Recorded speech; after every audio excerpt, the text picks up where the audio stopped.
Bonjour à tous, merci beaucoup pour l'invitation. Donc, je suis Coralie Gandré, je suis chargée de recherche à l'Institut de recherche et documentation en économie de la santé à Paris et je vais vous présenter un projet qu'on a réalisé sur les inégalités face au risque de détresse psychologique en population générale pendant le premier confinement. Enfin, je précise d'ores et déjà la temporalité. Nous, on s'est intéressé vraiment que, au premier confinement et c'est un projet que j'ai réalisé avec mes collègues Magali Coldefi et Thierry Rochereau. Alors déjà, quelques données de contexte.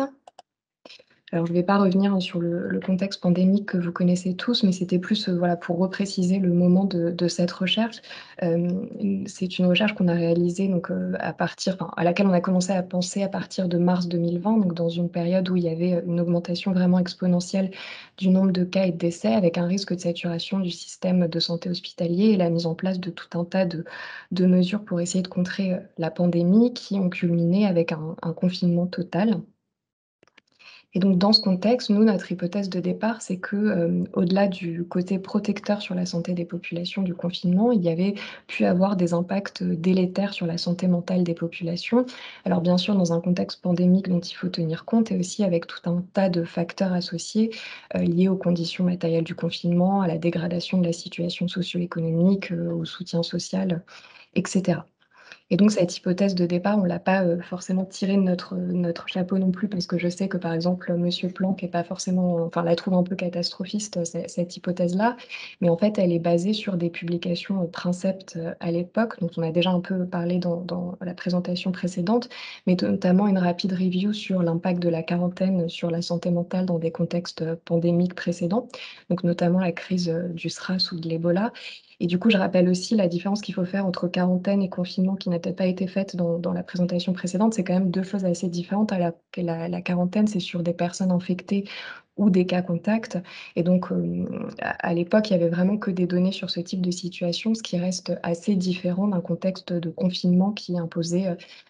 à la population générale et donc cette rapide review, elle mettait en évidence des conséquences, hein, qui pouvaient aller, jusqu'au stress post-traumatique et qui étaient particulièrement exacerbées par un contexte de manque d'information et d'incertitude dans lequel on se trouvait vraiment, en France en mars 2020. Et puis il y avait bien sûr aussi, des premiers résultats qui commençaient à arriver, du contexte, chinois, comme ça a été dit aussi, précédemment. Alors bien sûr, entre-temps, la littérature sur ces questions s'est beaucoup étoffée, mais nous, quand on a lancé le projet, on en était là. Alors, dans ce cadre, les objectifs du projet Coquelicot, du coup, c'était, d'évaluer l'impact du confinement sur la santé mentale des populations, donc avec un volet en population générale et un volet plus spécifiquement chez des personnes vulnérables qui vivaient avec une maladie chronique ou un handicap et avec aussi un objectif d'identifier les facteurs associés,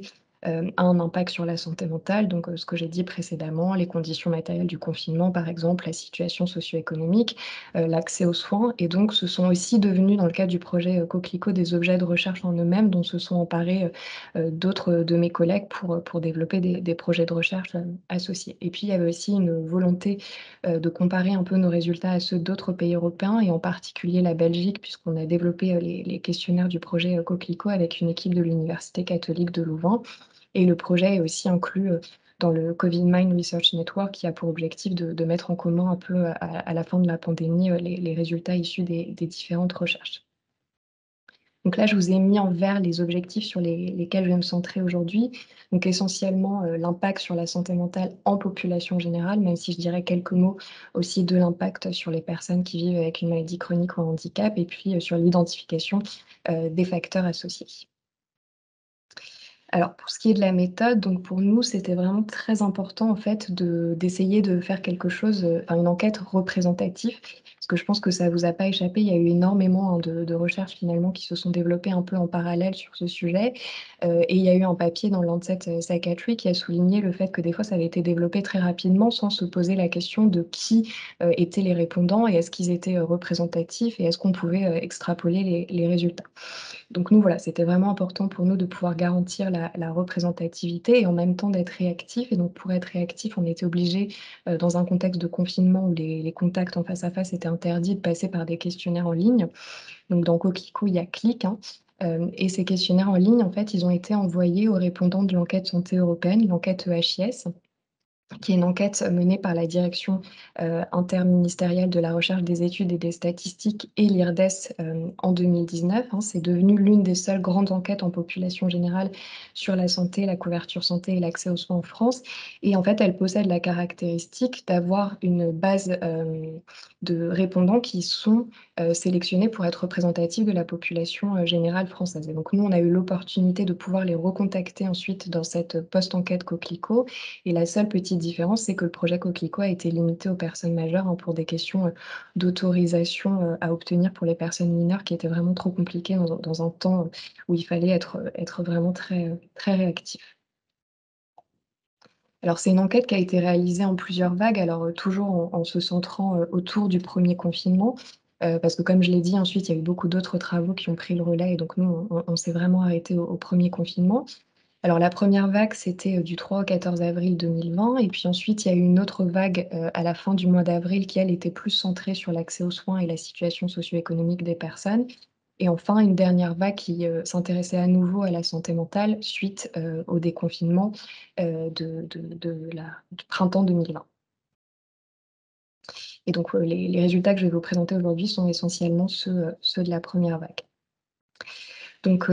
on s'est reposé sur des instruments de mesure validés pour, mesurer la santé mentale, le GHQ-12 ou, le PHQ-8 pour l'état de santé général, donc, le mini-module européen. Il y a également des échelles, standardisées pour la mesure de la qualité de vie, de la satisfaction, et du soutien social et puis bien sûr, on a été aussi obligés, de recourir à des questionnaires ad hoc, hein, pour mieux appréhender les situations individuelles dans ce contexte qui était totalement, inédits, donc des questions sur l'exposition au virus, sur les conditions matérielles du confinement, sur la perturbation du recours aux soins, pendant cette période, et cetera. Alors là, dans l'étude que je vous présente aujourd'hui, notre variable d'intérêt, c'était, vraiment la détresse psychologique et cette détresse, enfin la survenue d'ailleurs de détresse psychologique qui était évaluée à partir d'un questionnaire, standardisé, donc le GHQ-12, qui en fait a l'avantage d'évaluer le ressenti du répondant par rapport à son état habituel, donc ce qui permet d'avoir un petit peu plus d'assurance sur les causalités, qu'on peut faire et là, l'état habituel était bien décrit comme étant l'état, avant la mise en place du confinement. C'est aussi un questionnaire qui est validé pour une utilisation en population générale et qui, en gros, repose sur l'identification de, certaines difficultés, fonctionnelles récentes et apparition de signes d'alarme. Alors, je vous ai mis quelques exemples, hein. Il y a 12 items, mais vous avez, par exemple, la concentration, le sommeil, le sentiment d'utilité, la capacité à prendre une décision, le stress. Et donc pour chaque question, il y a, 4 items de réponse qui permettent de calculer un score qui, évolue de 0 à 12. Alors il y a plusieurs, types de scores qui sont utilisés dans la littérature, mais nous on a considéré qu'un score supérieur à 4 marquait une détresse psychologique et un score, supérieur à 8 une détresse, psychologique sévère. Et donc c'est un questionnaire qui a l'avantage de pouvoir être utilisé de façon réactive dans un contexte de crise, et de pouvoir en fait percevoir une évolution de la détresse psychologique sur une période, de temps courte.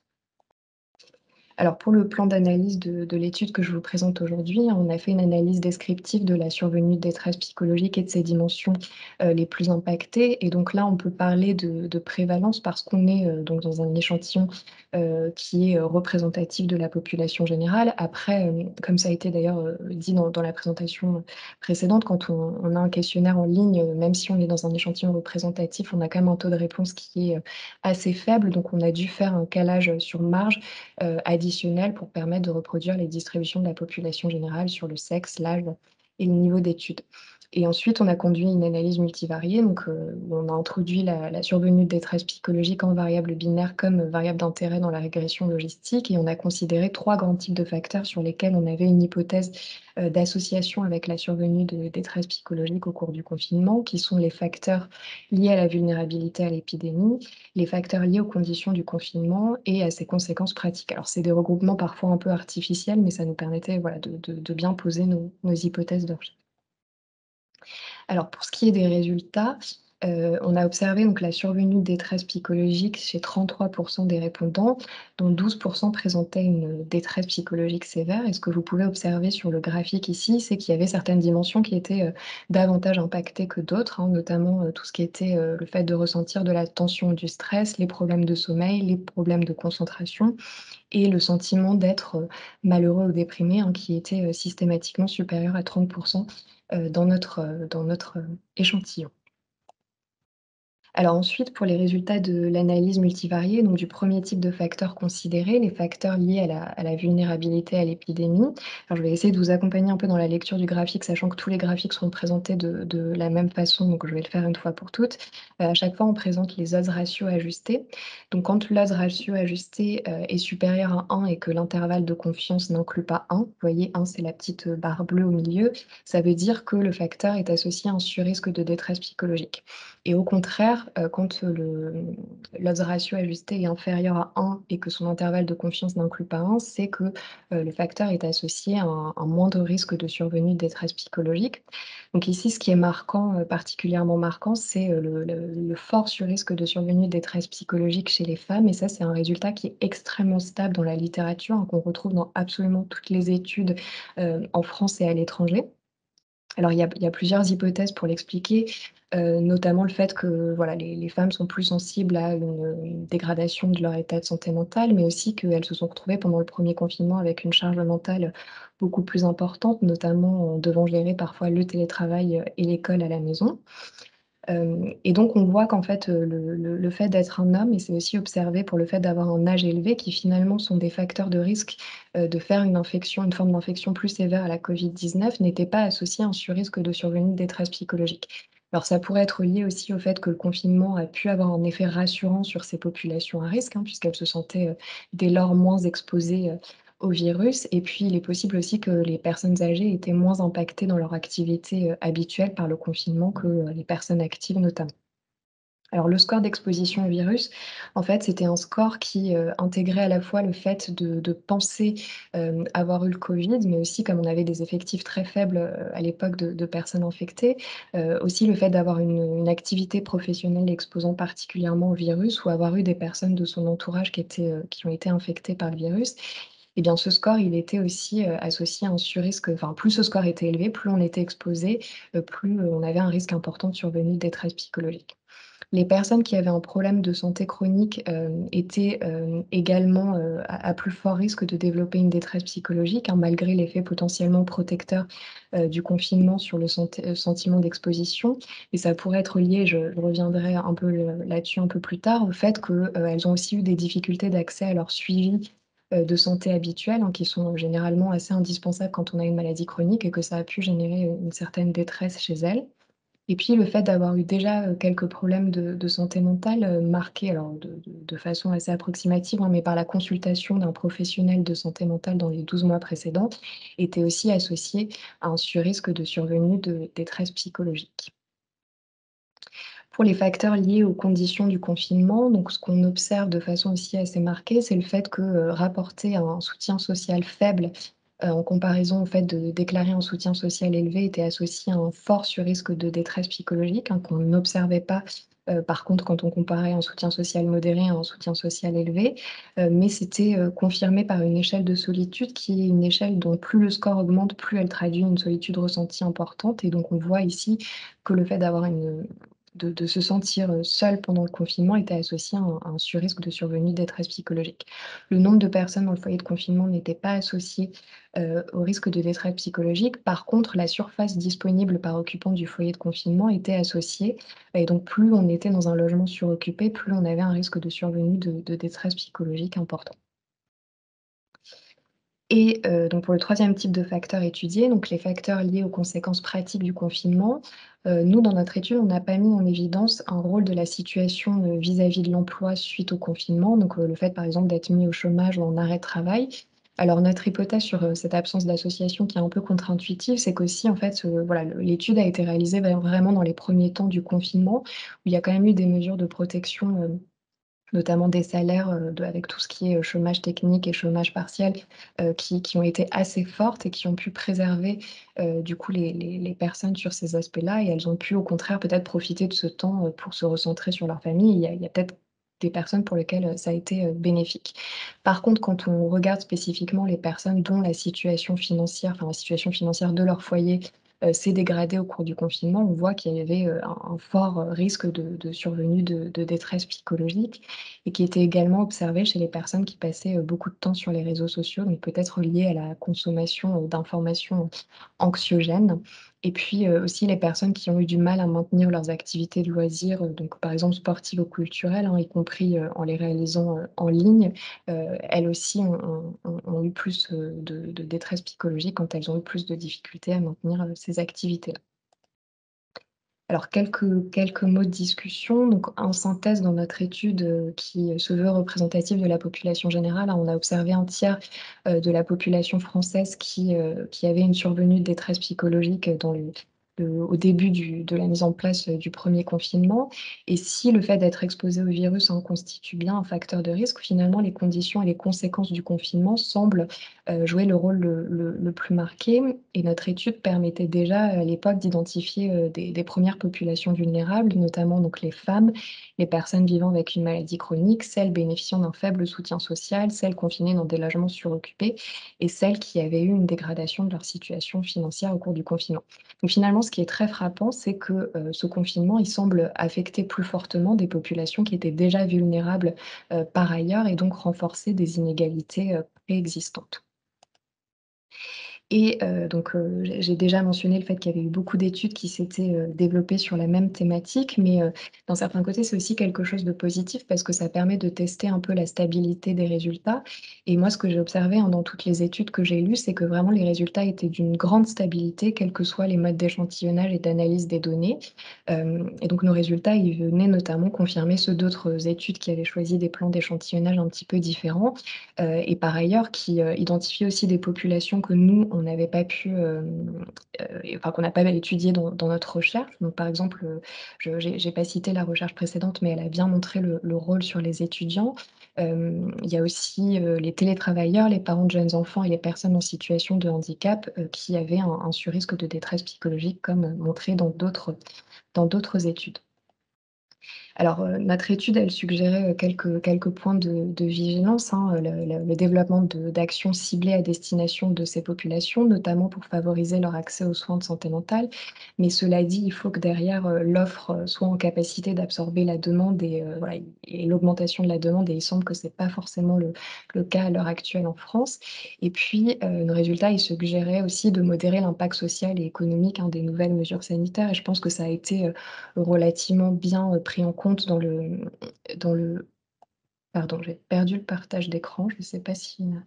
voilà, oui, ça a été relativement bien pris en compte, je trouve, dans le 2 et le troisième confinement. Et puis il y a aussi des éléments protecteurs individuels, bien entendu, comme le fait de maintenir ses activités de loisirs, habituelles, hem, y compris, hem, voilà, en les réalisant en ligne, par exemple, et puis de limiter sa consommation de réseaux sociaux. Et donc, voilà, on a fait une publication, institutionnelle de l'IRDES, qui est vraiment, disponible pour tous, hein, gratuitement sur le site internet de l'IRDES si vous voulez en savoir plus. Et j'en profite juste du coup pour, même si c'était pas l'objet de la présentation, d'aujourd'hui, de vous faire part des résultats d'une autre étude complémentaire, donc qui était l'étude sur, les personnes vivant avec une maladie chronique ou un handicap, où là, on est passé par un mode d'échantillonnage, assez différent. Parce qu'en fait, dans les, enquêtes représentatives en population générale, on n'a pas assez d'effectifs de ces personnes-là pour bien capter, en fait, leurs problématiques. Donc du coup, on a mobilisé des associations de patients et de personnes en situation de handicap et des réseaux sociaux, hem, dédiés à ces personnes pour essayer d'étudier les facteurs de vulnérabilité spécifiques à la survenue de détresse psychologique chez ces populations. Et donc on avait déjà fait une comparaison, que j'ai pas présentée ici, mais sur les facteurs qui étaient significativement associés en population générale. Donc on retrouvait, globalement, hein, le même type, de facteurs, sur le sexe féminin, et cetera. Mais on a aussi mis en évidence le rôle de facteurs de vulnérabilité spécifiques à ces populations, qui étaient notamment le fait de déclarer avoir des difficultés à appliquer les mesures sanitaires, qui étaient, parfois particulièrement fortes chez les personnes en situation de handicap et aussi de façon très marquée, le fait de penser à être prise en charge différemment en cas d'infection par la Covid-19. Hein, c'était quelque chose qui était, très fortement représenté dans notre population et qui générait une forte, détresse psychologique et aussi, le fait d'avoir vu un arrêt de ces soins ou de ces aides, habituelles, un arrêt ou une diminution pendant le confinement, ça a aussi généré une forte, détresse psychologique et on a d'ailleurs un projet de recherche maintenant à l'IRDES, sur cette thématique-là chez les personnes en situation de handicap en mobilisant les données du système national des données de santé pour essayer d'estimer à plus long terme les conséquences, du confinement et de l'arrêt des soins sur la dégradation de l'état de santé des populations, plus particulièrement, vulnérables. Voilà et ça aussi, ça fait l'objet d'une publication institutionnelle de l'IRDES, qui est disponible sur le site. Voilà et puis on a bien sûr des perspectives là qui sont, vraiment en cours de finalisation, donc sur les aspects, longitudinaux, déconfinement versus confinement, comparativement avec la Belgique en tenant compte un petit peu des différences qu'il y a pu avoir entre, les mesures politiques qui ont été mises en œuvre dans les 2 pays et une enquête longitudinale comparativement à une baseline française. Alors là, ce sera sur le PHQ-8 qui lui est un petit peu mieux pour les enquêtes longitudinales que le GHQ-12 et on a eu récemment donc les données sur le PHQ-8, à la fin de l'année 2019, donc juste avant, la crise sanitaire. Donc ça permet vraiment de faire un avant-après, très fin puisque, c'est des données qui sont sur les mêmes individus. Et puis, aussi une étude en cours de finalisation, par certains de mes collègues sur la limitation, du recours aux soins, à partir des données de la vague 2. Voilà, donc encore merci beaucoup, pour l'invitation et je suis à votre disposition si vous avez des questions. Merci beaucoup. Est-ce qu'il y en a qui ont des questions particulières? Moi, c'est un projet que c'est vrai que je l'avais vu, du coup, en travaillant sur les choses que je l'avais lu. J'avais bien suivi l'étude Coco de près. Donc, s'il y a des questions, n'hésitez pas. Moi, excusez-moi encore, c'est Muriel Marie-Croze, je suis désolée. Je voulais savoir comment vous dites que votre étude est représentative. Comment vous garantissez cette représentativité? Parce que j'imagine qu'il y a un certain nombre de gens qui refusent de participer et que c'est toujours les mêmes, d'ailleurs, qui plus ou moins qui refusent. Enfin, on connaît les caractéristiques des gens qui refusent de participer et du coup, souvent, justement, ça entraîne des échantillons non représentatifs de ceux qui répondent. Comment vous arrivez à garantir cette représentativité? Est-ce que vous rééchantillonnez? Comment vous faites? Oui, alors c'est vrai que notre base de départ, elle est représentative de la population, générale française, ce qui est pas forcément le cas de toutes les études, mais effectivement, on a quand même un taux de non-répondants qui est, important et donc on est obligé après de faire des méthodes statistiques additionnelles de calage sur marge, que là on a fait sur le sexe, le niveau d'éducation, et l'âge pour augmenter, cette représentativité. D'accord. Donc voilà, on est obligé de prendre en compte la non-réponse, également. Et qui est importante? Oui, elle est importante, hein. Oui, oui, oui, elle est importante. On avait, 15 de répondants à peu près, par rapport à l'échantillon de départ. Donc oui, oui, c'est des taux de non-réponse qui sont importants. Parce que D'accord. contrairement à l'enquête EHIS qui elle est obligatoire, l'enquête Coquelicot n'avait pas un caractère obligatoire. D'accord et juste une dernière question par rapport à la dernière diapo que vous aviez présentée sur les gens qui ont des maladies chroniques. Vous voyez un risque très élevé par rapport à ceux qui pensent qu'ils sont pas mal, enfin, qui sont pris en charge différemment par rapport à ceux qui ont un suivi qui est différent justement, qui est différent. Comment vous expliquez cette différence? Parce qu'entre le ressenti, c'est-à-dire que le ressenti et la réalité sont différentes ou voilà, j'étais un peu interpellée par la différence qui est en plus significative, les intervalles ne se recoupant pas. Donc, Alors c'est des personnes qui n'ont pas nécessairement été infectées, hein, par la Covid-19, mais qui déclaraient que si elles étaient infectées par la Covid-19, elles pensaient ne pas être prises en charge, comme les autres. Donc c'est voilà, c'était pas c'était c'est vraiment dans le cas d'une infection. D'accord, je voilà, n'avais pas en cas compris. d'une infection, qui pensaient ne pas accéder aux services de réanimation, par exemple, du fait de leur handicap. Donc on sent que c'est vraiment une problématique, même si ça n'a pas été, forcément documenté très finement en France et encore qu'il y avait des premières données sur les personnes avec des troubles psychiques sévères qui montraient quand même voilà, qu'il n'y avait pas forcément les mêmes accès que la population générale. On sent que c'était vraiment une problématique, voilà, qui préoccupait beaucoup ces personnes et le défenseur des droits a d'ailleurs été obligé un peu de réaffirmer leur droit, d'accéder aux mêmes services que les autres. Donc dans notre population interrogée, c'était vraiment, une préoccupation très importante. Mais il n'y a aucune étude qui prouve que ça a été qu'il y avait une discrimination si? Non. Non, non, après il y a quelques travaux de l'équipe de Guillaume Font, mais là encore, c'est vraiment sur, une petite population, c'est sur les personnes avec des troubles, schizophréniques, donc c'est très spécifique, mais qui montrait quand même à état de santé à peu près égal, enfin à partir de ce qu'on peut voir dans les bases médico-administratives, donc ça reste assez fruste, mais il y avait pas forcément exactement les mêmes accès, qu'on pouvait avoir une mortalité intra-hospitalière plus élevée. Enfin, il y a quelques premiers résultats en ce sens, mais bon, sur des populations effectivement très, très spécifiques. Merci. Pardon. Après, ça rejoint un peu des travaux qui avaient été menés pour évaluer la prévalence du syndrome de stress post-traumatique chez les personnes qui étaient hospitalisées, voire en réa pour Covid, et qui en fait présentaient une prévalence moins élevée que les personnes qui n'avaient pas du tout été concernées par la maladie. Donc effectivement, avec des représentations qui sont complètement différentes, qu'on était touché ou non, et qui ont l'air d'impacter considérablement la survenue du trouble. Toujours en lien avec cette qualité de l'information. Voilà. Bon, merci beaucoup. Merci à vous.